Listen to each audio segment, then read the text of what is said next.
So, sasagot nga tayo ng comments ngayon habang nag-aantay tayo kay Abby kasi may movie date kami ngayon, mga after 2 hours pa naman. Kasi ulit na nagtanong sa IG, madalas talaga sa IG ako nakakuha ng mga questions. Ayan.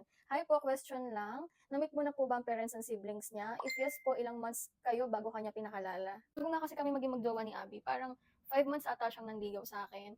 And then sinagot ko lang siya nung pumunta na siya dito sa Pilipinas. So, nung umuwi siya dito sa PH, May 2022 yon. At that time, hindi ko pa naman nami-meet yung parents niya, kahit yung mga sisters niya, ganyan. Pero yung kuya niya somehow nakikita ko na or kilala ko na gano'n. Pero wala naman silang say, wala naman siyang say sa'min. So parang ilang buwan din bago ko din naman sila ma-meet. Like yung mom ni Abby mga December na din kasi hindi naman sila magkakasama sa isang bahay, eh. Yung mama niya kasi madalas nasa Rajasthan, yung mga ate niya nasa Chennai, yung kuya naman niya nasa, Tamil Nadu. Tapos si Abby nasa Indore, o 'di ba iba-iba sila ng lugar. So ayun, tsaka ko lang sila na-meet nung, bumibisita na sila kay Abby, gano'n. Bali, bago nga pala pumunta si Abby ng Pinas, do'n nga pala siya nag-stay sa, isang ate niya, yung eldest. 'Yun yung pinakauna kong na-meet sa mga ates niya.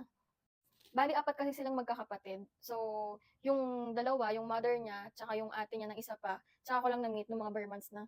So, somehow kahit papaano nagkaroon din naman kami ng struggle kung paano sasabihin sa parents niya. Pero 'yun, in time, nagsabi din naman siya. So far wala namang naging against do'n sa relationship namin, tanggap naman nila as long as na masaya daw si Abby, ganyan. Yung sa relatives lang talaga yung medyo nangangapa siya.